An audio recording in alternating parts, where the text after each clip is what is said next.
2020 Chinese force ഗാൽവനിൽ deploy ചെയ്യുന്നത്, അകത്തോട്ട് കയറുക നമ്മുടെ അകത്തോട്ട്. ഇപ്പോഴൊരു മാറിപ്പോയി.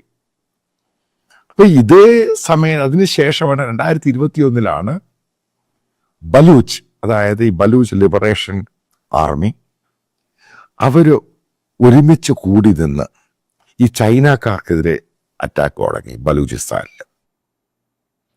അപ്പൊ നിങ്ങൾ മനസ്സിലായിക്കോണം ആരാണ് പിറകിലെന്ന്. കാരണം പേരെടുത്ത് പറയുന്നില്ല, പക്ഷെ ആരാണ് പിറകിലെന്ന് മനസ്സിലായിക്കോണം. 2020 ഗാൽവന് ശേഷം 2021 ബലൂച്ച് ലിബറേഷൻ ഫണ്ടും അവിടെയുള്ള മറ്റു പല ഗ്രൂപ്പുകളും ചൈനയെ അടിക്കാൻ തുടങ്ങി. അതിനു മുമ്പ് ഈ ബലൂച്ച് ലിബറേഷനുമായിട്ട് ബന്ധപ്പെട്ട അവിടെ പ്രത്യേക ഗ്രൂപ്പുകളുണ്ട്. ഈ മജീദ് ബ്രിഗേഡ് എന്ന് പറയുന്ന ഈ ഗ്രൂപ്പാണ് ഈ ട്രെയിൻ ഹൈജാക്ക് ചെയ്തത്. ഇവർ ബേസിക്കലി ചൈനയ്ക്ക് സെക്യൂരിറ്റി കൊടുക്കുന്ന ജോലിയായിരുന്നു ബലൂച്ചിന്.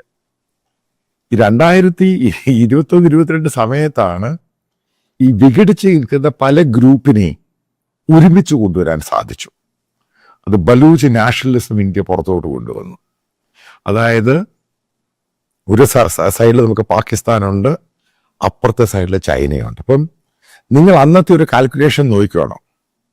അന്ന് ഗ്ലോബൽ മീഡിയ ഒക്കെ പറഞ്ഞു ചൈന ചിലപ്പോൾ അമേരിക്ക ഓവർടേക്ക് ചെയ്യാൻ സാധ്യതയുണ്ട്, കാരണം ബിക്കോസ് ഓഫ് ബലൂചിസ്ഥാൻ. കാരണം ഇത്രയും മിനറൽസും LNGയും ഗോൾഡും കോപ്പറും സിങ്കും, അപ്പൊ അതിന്റെ ഏറ്റവും കൂടുതൽ ശേഖരമുള്ള സ്ഥലമാണ് ഈ ബലൂചിസ്ഥാൻ.